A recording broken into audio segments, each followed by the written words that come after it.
Hi, good afternoon, everyone. Welcome to Digital Art Fair Seminar and Webinar Series. Today, we're really honored to have co-host this seminar and webinar with Invest Hong Kong. Thank you, Doris, and thank you all the speakers. I'm the Fair Director from Digital Art Fair, Gillian Howard. So thank you so much for coming, and let me introduce today's topic, Opportunity of Art and Technology for the Creative Industry. Digital Art Fair will strive to inspire a new generation of art collectors and creativities in Hong Kong and internationally. That's why we co-hosted this seminar with Invest Hong Kong.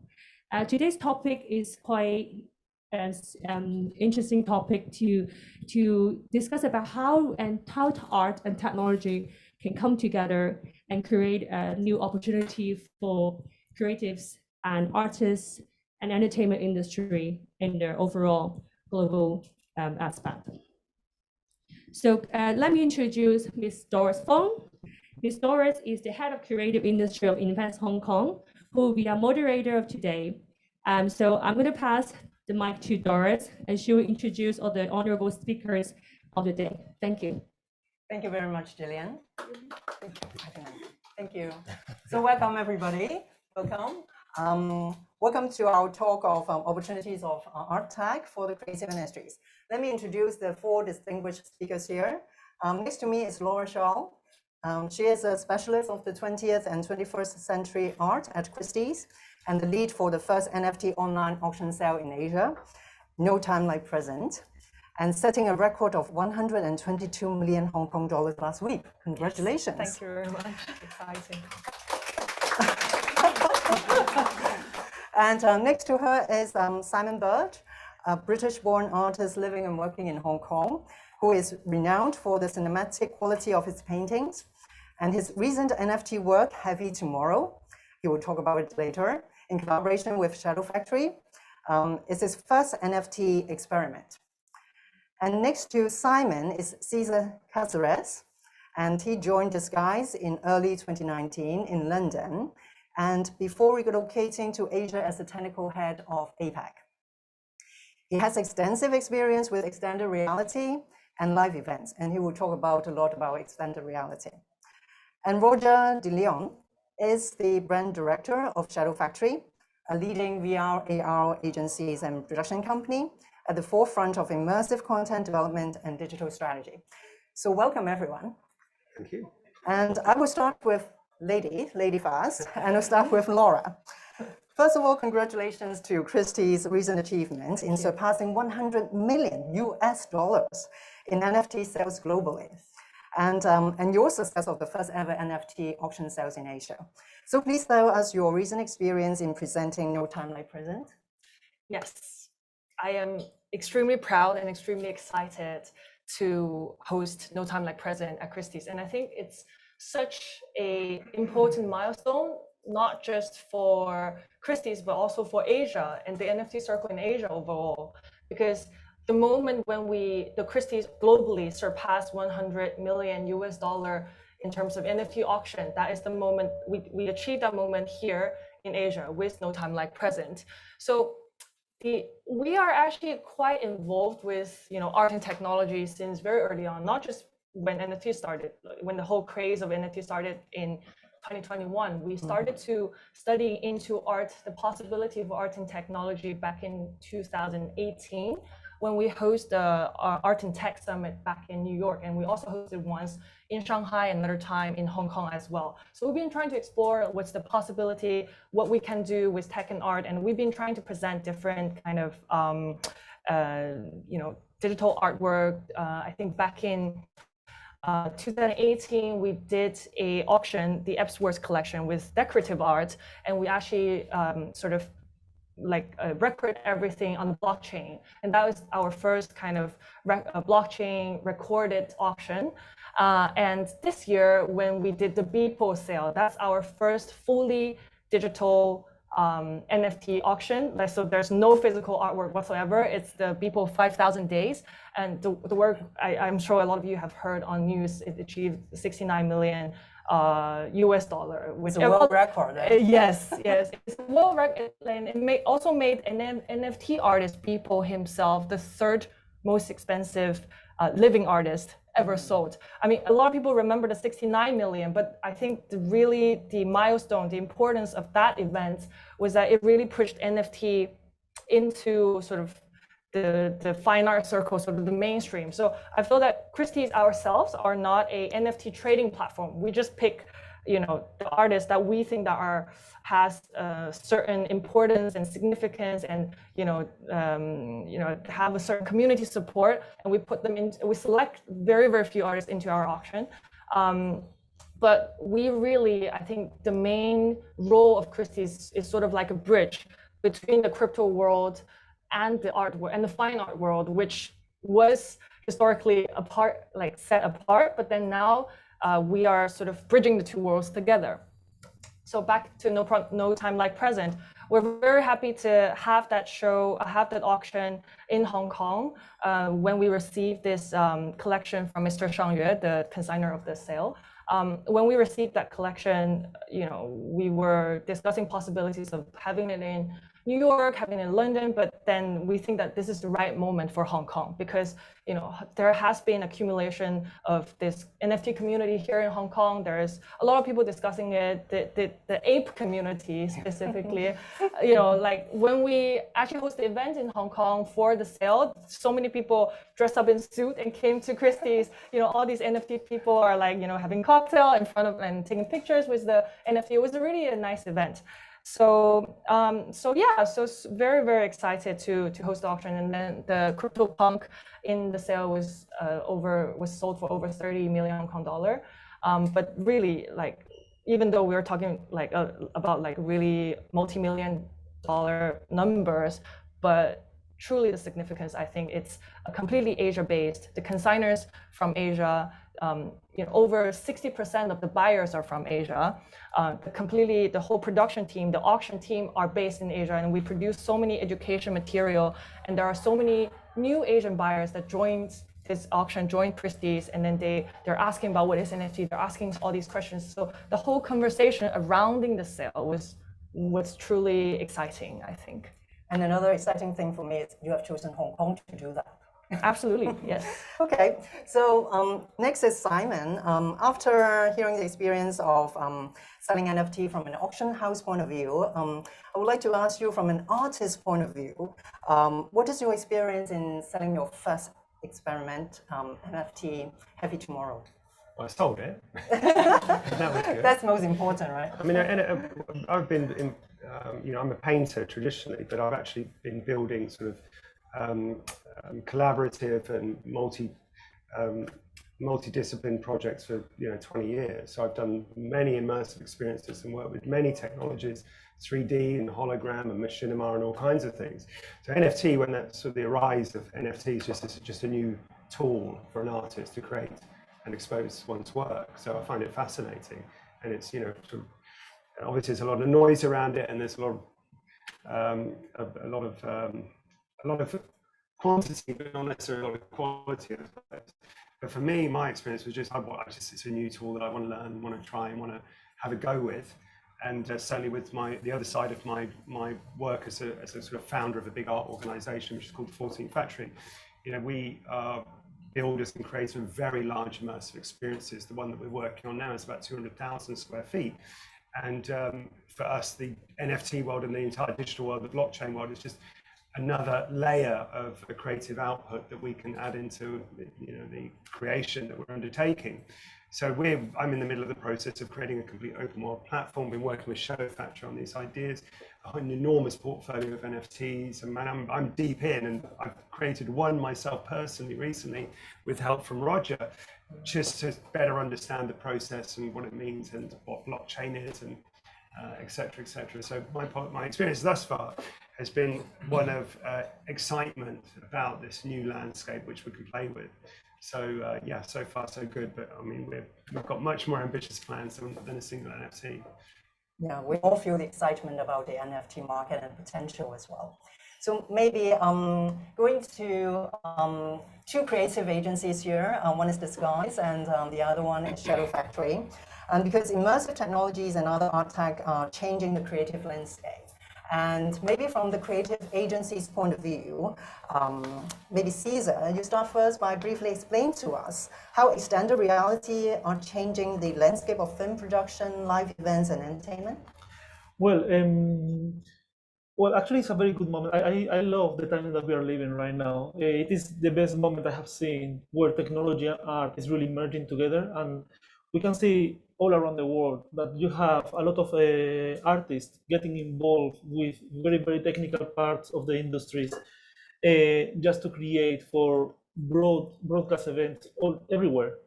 This guy has always been very close always to the users. It's a company that was working, started with live events, did a lot of theater, did a lot of broadcast theater, films, etc.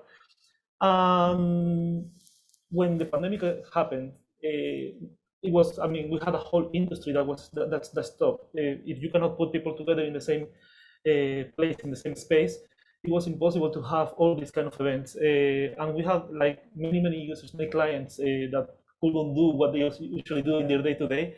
And was the perfect opportunity for us to introduce something that we were working for a very long time, that was XR, and merging all these technologies, putting everything together with plenty of partners and a lovely community that worked with us and actually taught us as well how to improve.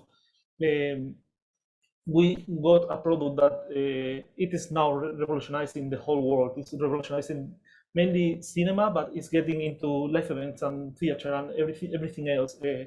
Broadcast, for example, is a very strong business as well. So now everything is changing now, because obviously the pandemic is something that is going to pass at some point. So everybody is thinking, like, how is the world going to look after all this happens? How are we going to merge all this that we learn? How all these amazing experiences, all these virtual worlds that we have artists creating? Because for cinema, for example, before you had to accept what was the world. So you have a mountain in there and you have a river in there, and that's it. And this is what we are recording. And it might be raining, it might not be raining. But now you can choose how big is the mountain, what is the color of this water. So how are we going to put all this together? And this is fundamental for creatives. Now we have more and more people, more and more creatives that before in tools with like Unreal, for example, that is a very close partner of us. Everybody that was developing for Unreal, or most of the people that were developing for Unreal, they wanted to get involved with video games, one of the biggest industries in the world, right? But now it is getting more and more knowledge about how you can experiment, how you can broaden your creativity by getting involved with all these other industries. It is just a very interesting side of it. Yeah, very interesting times as well. Yeah. So what about Roger? Because apart from collaborating with Simon, you're also developing something exciting, immersive platform in the music industries, right? Can you tell us more about it? Yeah, I actually can't tell you more about it, but not just yet. But you know, it's really interesting to be developing on kind of immersive, open world platform.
have to like try to adopt Reinvent, different right? situations. Exactly. So very fast we realized that we have to sort of pivot towards online sale a bit more.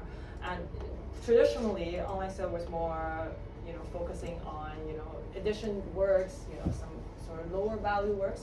But then we've been trying to use, for example, as you said, augmented reality. We've been trying to use super zoom technology, different type of ways to make the collectors and viewers to feel they're right next to the painting and they feel more comfortable even buying a physical artwork away, thousands of miles away. So with all these efforts, now I think online sale last year was, one of our largest online sale was 50 million Hong Kong dollar, and this year another NFT sale with the No Time Like Present, we got over the 100 million Hong Kong dollar threshold, which is a very, very great result, very encouraging result. And then I think really now people are increasingly used to online sale, online bidding, to experiencing artwork, understanding artwork through the digital way, which paves the way towards NFT again. So it's an exciting moment,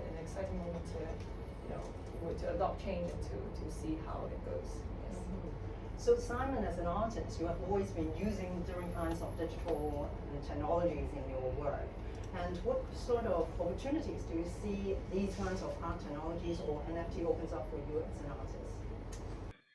The problems for artists are just the same as with the traditional art world. There are gatekeepers and there are barriers to your ascendance in the art world because it's very, it's all about money and sales, and there are artists that struggle away for years and years and never get discovered, and some that are accelerated because they're highly profitable, perhaps, or perhaps they're very good. So the barriers for the NFT world are similar to the art world. You've got to, but that including, you've got to understand the technology and work out how to actually get your work produced and exposed, which is why I suppose a lot of the artwork in the NFT world is heavily from more tech creatives rather than traditional contemporary artists. And I think contemporary artists, of course, see the opportunity for exposure and revenue, so are looking, and it's exactly what I did, certainly, but that's me as an artist. But I mean, obviously we as an organization are more interested in the accessibility that the online world offers to the project. So we're a very large physical project, but to have a dual world concept and for the online platform to be just as compelling and as engaging and accessible globally really opens you up to a bigger audience. And obviously our priority is not making money, it's actually making great art and sharing it with the world and really being inclusive and using our platform to have benefits far beyond ourselves making money out of it. We look at the really interesting community outreach and education, all these kind of things. So, I've gone off on a tangent there, but yes. Anyway, I'll get off my soapbox. Sorry, God. That's where the creativity goes, right? Yeah. Well, because honestly, it's creative, right? for us for myself as an artist and us as an organisation, we've spent the last couple of years. We just did a huge project in Los Angeles, a physical real world project. We spent years trying to raise money and find space and all kinds of hurdles. So my focus when you ask about NFTs and opportunities, I'm thinking more about our organization and where we're going. And for sure, we as an organization are extremely excited at the opportunity of these open world metaverses, NFT galleries, ways to live stream the project globally while it's happening live here in Hong Kong. All this is really, really exciting. It's just fun and new and confusing, but we're pretty excited about it. I like your word about being accessible to the artists as well as to the audience and public as well. It's very important. So back to the creative agency's point of view, because Disguise and Shadow Factory, you have been working a lot in APAC as well as in Hong Kong.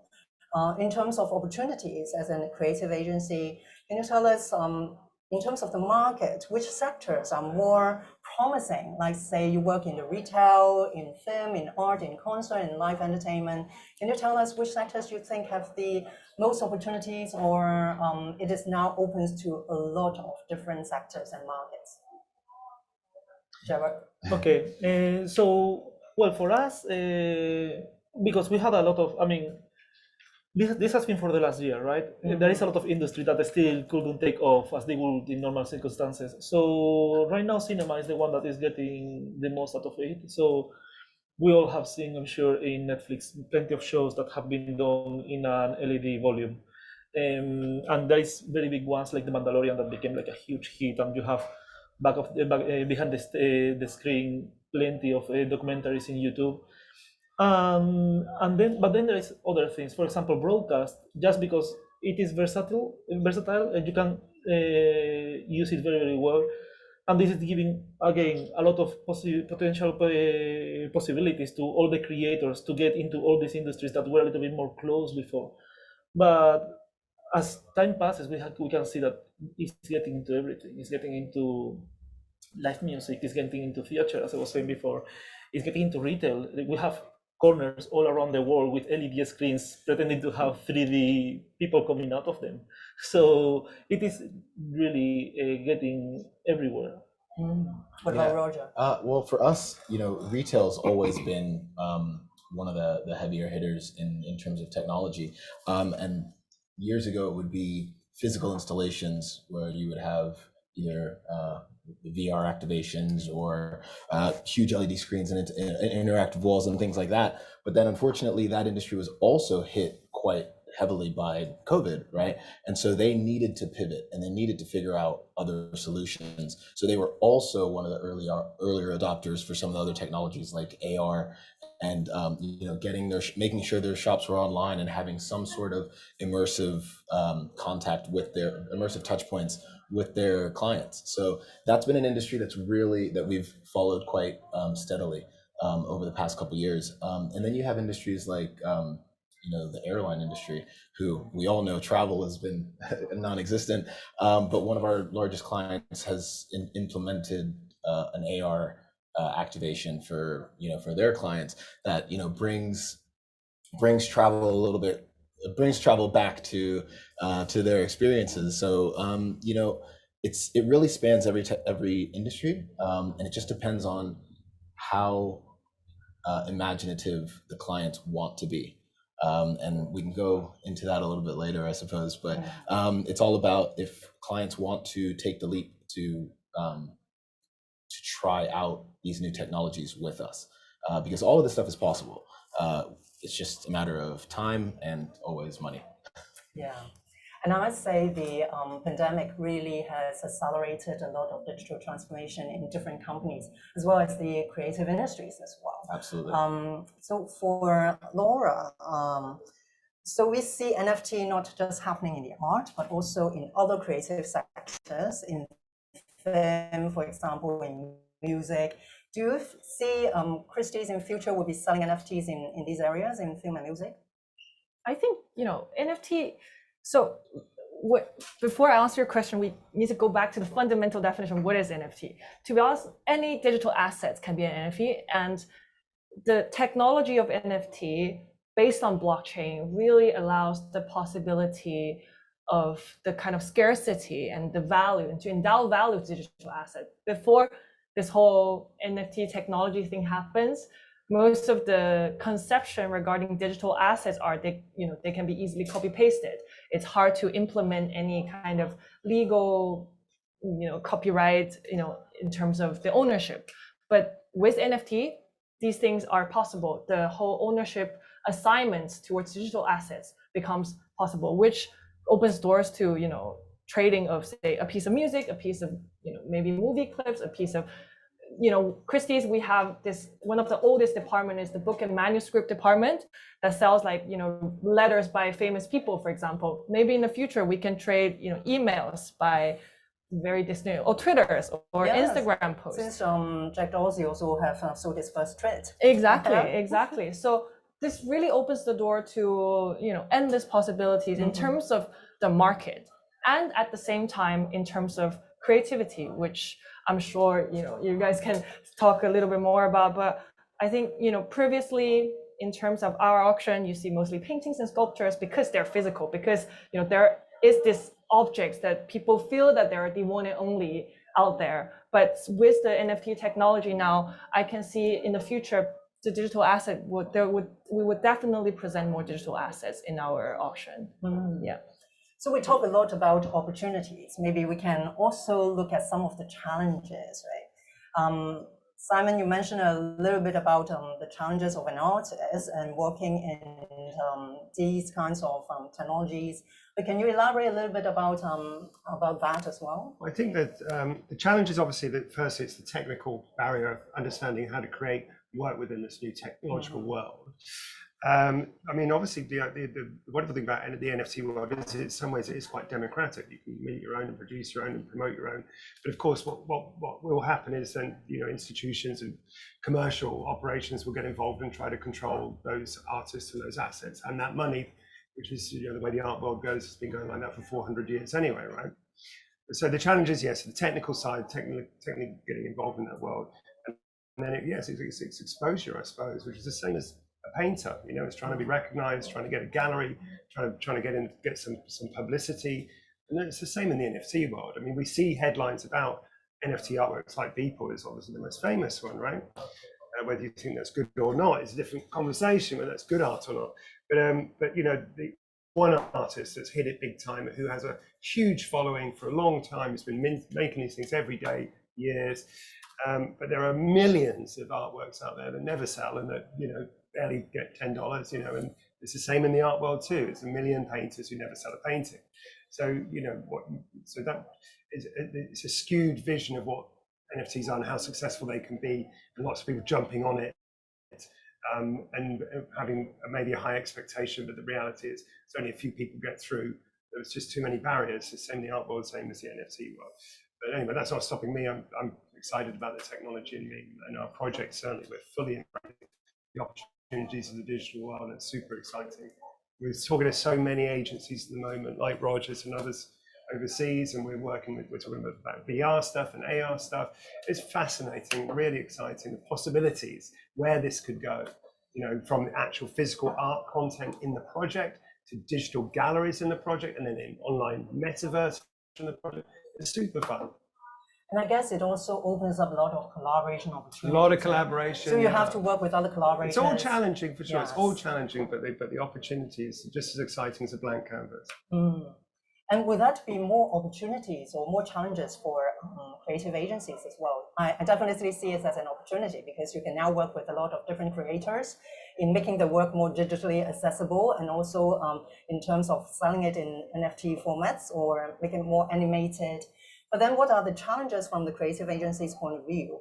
Do you think is the market ready, even though we see a lot of excitement here? Do they have enough budget? Do we have enough talents? What do you think?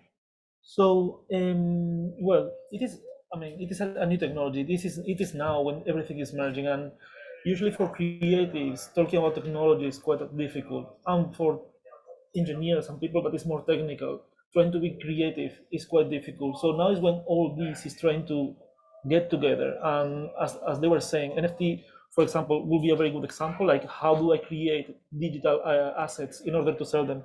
And for us, it's exactly the same.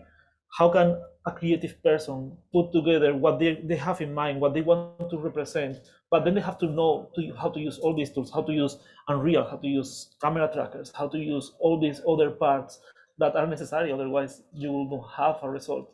And this is a barrier that we're trying to cross, and we're trying to make it as easy as possible in the technology side, so the creators have more flexibility when they're trying to work. But it is still something that scares some people, and it's going to be improving over time. Yeah, I think there's no shortage of creators and creatives that have been making these pieces for however long, right? But I think one thing that you're starting to see now is a little bit of validation from the industry, from buyers. The fact that these things are now considered art, these haven't changed, right? It's just the validation has changed. So I think that's super important for creators. And I think that's super helpful for people in my industry, for just creatives in general. In terms of, people buying or clients thinking that this is worthy, I suppose, that's always the challenge, especially in Asia. You get a lot of clients don't necessarily want to take the risk or take the plunge to invest or to put money towards this digital art until they see this type of validation, or until they see some of their competition has done it already, and so that allows them to say, okay, then I think it's worthy, right? I think it's valid. So I think we're getting over that hurdle. The more accessible that it becomes, I think it's definitely becoming more visible, and we can see it in our industry specifically. You can see it here at the art. You can see it at the art Great fair. example right here. Yeah, exactly. So things are definitely changing, and we're all just along for the ride, I suppose. And back to Laura. For the NFT collectors or collectors that are interested in buying NFTs, are they more the younger generation? Is it a very stereotype of questions that they must be younger because they are interested in the NFT? Or can you tell us something about the profile? That is such a good question. Before the people sell, when I go on OpenSea, I see, when I go on Twitter and following these names, I would assume, first of all, most of them are probably from the West, and secondly, most of them are probably very young. Well, in a way, it's true. From the people sell, the buyer demography are somewhere between 20-year-old and 40-year-old, and for all the bidder for that one people lot, there were 33 buyers, and 30 are unknown to Christie's. We don't know where they are. They bid till the level of God knows how much, but they are completely new buyers to us. But the demography is actually in a way quite diverse, and you'd be surprised all the way to before I don't have the latest data, but before our No Time Like Present sale, the entire NFT bidding activity by numbers of buyers, over 55% are from the APAC region. And in terms of buying, over 70%, the money are from Asia. So it's in a way quite mind-blowing. Yes, and people are ready. Yes. In Asia, so with this data, I'm actually quite comfortable to go to our boss and say, hey, let's stage this in Asia here because we need this. This is the right moment to do it. So yeah, I think the demography is definitely evolving. We actually had, as I said in the beginning, the bridge of the two worlds are getting wider and closer, and the two worlds are really merging. You can see now we have buyers that traditionally bought like oil paintings of Kusama, Zauki, and they're asking about NFT, or they've already been collecting on NFT, or their kids has been buying NFT already, so they want to learn about this as well. So really, their kids must be buying NFT in gaming, right? And then therefore their parents can now buy NFTs in art. So it's a different layer, different interest as well. Totally. So really, it's an ever evolving market, and demography is just getting wider and wider. So since I'm from Invest Hong Kong, can we turn the angle to Hong Kong? We talk a lot about Asia. I'm just wondering, what are the advantages, and please tell me there are advantages about Hong Kong in the development of art tech and NFT? Who wants to start? I'm not sure what they are. Okay, that's fine. It's an open-end question. So you don't have to answer yes or no. I don't think I have the answer, because I can only talk from my own perspective. Yes, please. And the digital development that we're involved in, other than Shadow Factory, mostly everyone we work with is overseas. But obviously the digital world is global, so it's not specific to a country anyway. So yeah, I don't know really. I suppose we're so deeply involved in what we're doing. I'm not sure what the bigger picture of the digital environment or the NFT environment of Hong Kong specifically is. Laura would know better than. I can actually offer you one data. Yesterday, I was talking with our client strategy team, and I tried to get more data from the sale as well. So for this particular sale, we have around 20 buyers, and over 50% of them are from Hong Kong. So to answer your question, yes, there is definitely an increasing interest in Hong Kong. And I actually attended one of the sort of the NFT gathering here in Hong Kong as well. And you'd be surprised, there are kids in Hong Kong that I forgot exactly what's her name, but she's 7-year-old and she's been creating her own NFT, and she's been minting on OpenSea. Okay. Yes. And selling successfully? Yes, and she's been like selling it for like 0.01 Ethereum, but still, like, that's a very, very exciting thing to see. So I think there is definitely a community, but they just need platforms like this, like digital art fair, They need nourishment. More platforms to be shown, to be seen. Nourishment, education. I think the environment for purchasing of technology is actually there's quite an appetite here in Hong Kong, and you can see that through even video game buying, right? A lot of video games do testing in Hong Kong because the buying patterns are similar to some of the bigger Western markets, right? So the appetite, starting with things that are a little bit more accessible, like video games and even film and things like that. The appetite is there, so it's just about can that translate to art and NFTs.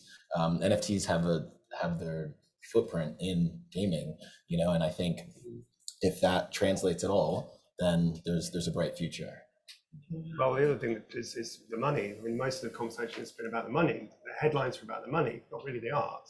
So the money and the tech, new technology, and the market, commoditization of this stuff. But I don't really talk much about the art and the content. And anyway, so it seems that Hong Kong and Asia is very good at the financial side of things, like auction houses and Art Basel and these things. The money's really the priority, but what about the art, the nourishment, the education, giving young people the opportunity and the resources they need to create art in this new media. Actually, in the industries that we work on, that is more related with the technology side, I see a lot of enthusiasm in Hong Kong. I think that Hong Kong as well has a very good perspective of what's happening in the whole APAC. And for us, APAC is the fastest growing market. So by far, I mean, all the other markets, they were already established and they stayed a little bit like this and maybe growing a little bit more, growing quite a lot in every way. But APAC in general, it's like a really has been a steep curve in the amount of digital media and creative media that they have been creating and how this has been implemented. The audience or from online chats, because we are not getting any chats here or questions here. So if you have any questions, people from overseas, online audience, please send in our questions. And if there are any questions on the floor, do let us know so that we want to be more interactive. It's all about immersive and interactivity. And so it's not just me asking all the questions. And, so let's open it to the floor and see if there are any questions from the floor. Yes, please.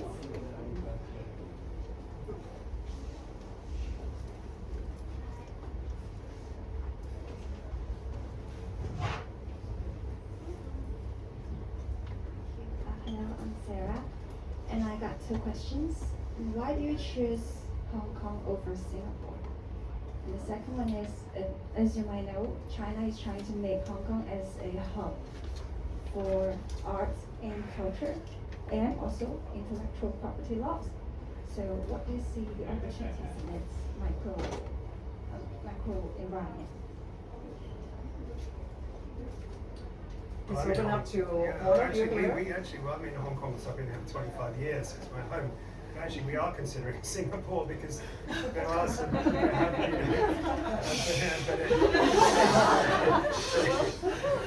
very open. To be honest, we're we're committed to Hong Kong now because it's our home for sure. But there's a point of there's too much resistance, and then you've got to look for alternatives. Just for speaking for myself, my project, my business, my organization, we're looking at New York and London as well, and but we're very much hoping everything comes together for the project we're planning for Hong Kong, because Hong Kong's kind of where we're from, man. It kind of certainly it's where I sold my first painting 20 years ago, so I'm quite loyal to Hong Kong, and my people, the people of Hong Kong. And what was the other question about China trying to create an arts and culture up here? Was that the question? Controlling an IP and all that. Property. Yeah, I'll pass that to somebody else. I love China, I'll just say that. Never had a bad experience in China, honestly. Who wants to talk about the experience of doing your business in China? We don't do much business in China. I did a show. I've done a couple of things in China. In fact, our project, 14 Factory, most of the artists are either from Hong Kong or from China, from Beijing. I spent a lot of time in China, running around contemporary artist studios. Nothing but good things to say. Always positive. Such risk-taking, experimentation art. but always very welcomely introduced to sort of Chinese society and taken out for dinner all the time. Hong Kong's a bit more frosty, actually. Yeah.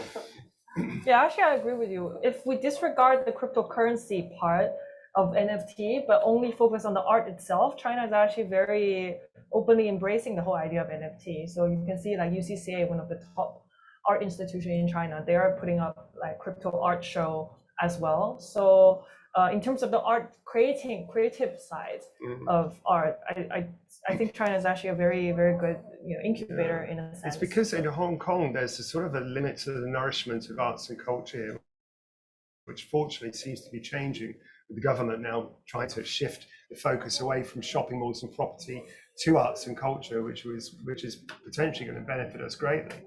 But I think there's always been this lack of aversion to risk here, and the focus on money and property and not on development of arts and the encouragement of arts and culture.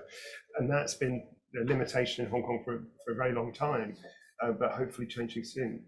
Yeah, and I'll certainly do my part to try and add to the positive fabric of this cultural community. I mean, not speaking from an art perspective, but from a technology perspective, the projects that we have done in China, actually we have one that we're doing currently. It's about working within their parameters, especially from a technology perspective. It's a very closed system in terms of app development and restrictions on their network and things like that. So that's something that we've had to work within. But in terms of the creativity and the business acumen and everything, it's been great. Everything's bigger over there, so budgets, spaces, everything. So for us, it's a bit eye-opening to be working on such a grand scale so close to home. But yeah, nothing but good things from that perspective. Yeah, so for us, well, first the question about Singapore or Hong Kong. I think that Hong Kong is a more developed market in many ways, with all the artistic implementation of technology and all this. Singapore is growing quite a lot, and we are actually opening an office. We have opened an office in SEA, and we're starting to put more people in there. But still, Hong Kong is for us still the hub of APAC, is the headquarters of APAC in sort of way. Just because it is more developed, it is a lot easier to work with people, and we are in the center. It's more fun. It's more fun. It's more fun than Singapore. For sure. But actually, honestly, but even just me, Doris, speaking to you about Doris runs Invest HK, and we as a sort of independent arts organisation trying to do something quite ambitious. It's been a notable shift in encouragement from various government departments, which I've never witnessed before. Because normally you can't get a hello from the government, but now it's weird. There is a shift. And ISD and HAB and all these people that you see, and Invest HK. Suddenly everyone's happy to take my phone call. So that's a very exciting shift. So I think that was part of the reason actually we have focused more on Hong Kong, because we were considering moving the whole. It seemed to be so much easier over there, but it seems something's changing in Hong Kong. And yes, I know that people are concerned about China and oversight and IP and all these sort of things, but for me personally, I've only seen good things come out of this shift. And speaking from myself, as a person that's growing up in Hong Kong, I think the art and culture is really developing very rapidly lately with the West Kowloon Cultural District.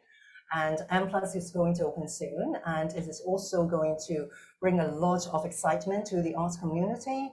And it's not just the arts, because it's a museum for other kinds of design and architecture. It spans across the whole creative industry. So I'm quite excited that Hong Kong is actually at the forefront of the development of art and culture as well. And after hearing what you are saying here, your projects, we hope that it's going to happen in Hong Kong, and with more different kind of options or VR, AR experience or digital art fairs coming back to Hong Kong next year. I think it's all happening. Well, you'll really see it accelerate when you get real arts and culture patronage, where artists get free studio space and get materials and get their education covered and stuff like that. Which is, at the moment, being an artist in Hong Kong, it's impossible to survive because you can't sell enough work to pay rent. So you have to go take a day job, and therefore your work suffers.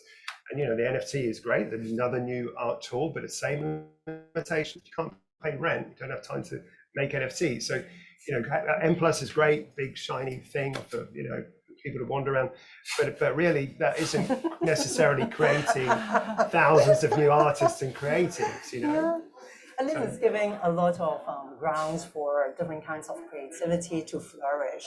And I must say, I'm not getting anything from chat here because network is not available. So if there are any questions that from the technical team that you are getting on the Zoom here, do let me know because I don't have anything in the iPad here. But we have someone from the floor that want to raise a question.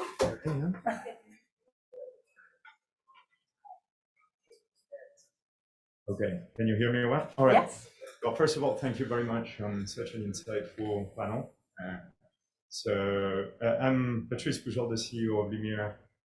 We've looked at blockchain solutions for film for a number of years now. And I can tell you one thing about Hong Kong.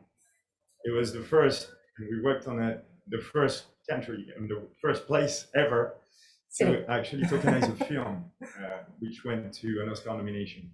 So it does definitely have an edge. Now, looking at tokenizing film, we know a thing or two about it. You can call an NFT whatever you want. Once you look at the question of rights in a film, it's still a security. We saw that with the ICOs and the utility tokens. We haven't seen that with NFTs yet. You can call it a flying pig. It's still a security, and it's bound by certain rules. So my question to all of you is, when have you considered the potential impact of regulation on the arts, on music, which is slightly different than film in the way it operates for its revenues? And are you in talks with the regulators in Hong Kong and beyond?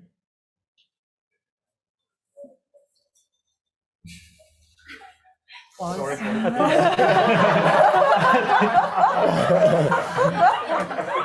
Hey, Patrice. I'm not concerned. I'm not concerned. Yeah, I'm not concerned. This is quite a technical question, but I think I'm not sure if I can answer your question directly, but I can share a few insights. I think there are still a lot of space to be explored when it comes to the rights that you mentioned. For example, the two projects that we sold in our past auction.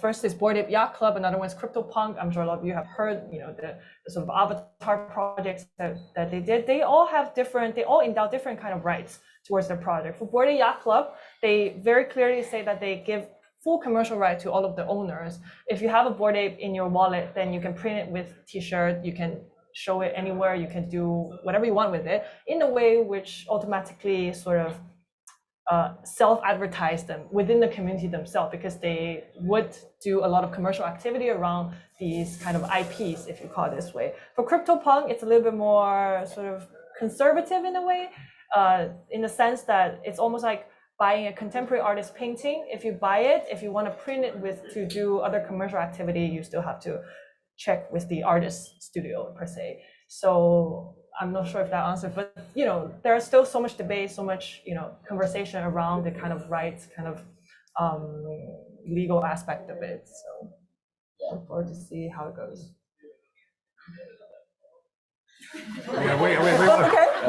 I think we're in the same boat as in terms of that gray area, in terms of regulations. And until those regulations are set in stone, I think people are going to do whatever they can to benefit from them. I'm not saying that's what we do. I'm saying that is a possible theory. So it's probably not as regulated as, say, film has gotten, because that industry is probably more specific in terms of IP and regulations. But for us, that gray area we'll stretch it out as long as possible. So any more questions from the floor or from the online community? No? Okay.